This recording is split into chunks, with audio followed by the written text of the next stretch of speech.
Praise the lord. నేటి దిన వాగ్దానము. దేవుడు మన పక్షంలో నుండగా మనకు విరోధి ఎవడు? రోమాపత్రిక 8వ అధ్యాయము 31వ వచనము.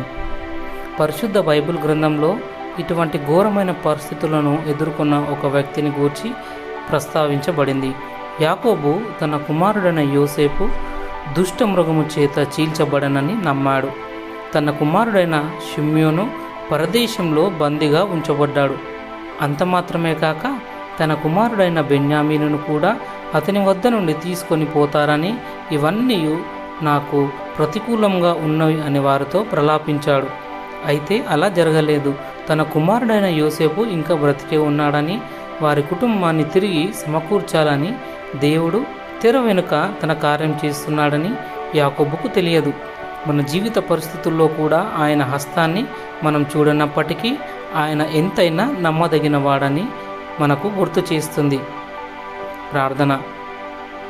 నా సుందర రక్షక, నా సమస్యల మీద కాకుండా నేను నీపై నా దృష్టి ఉంచుటకు సహాయం చేయండి.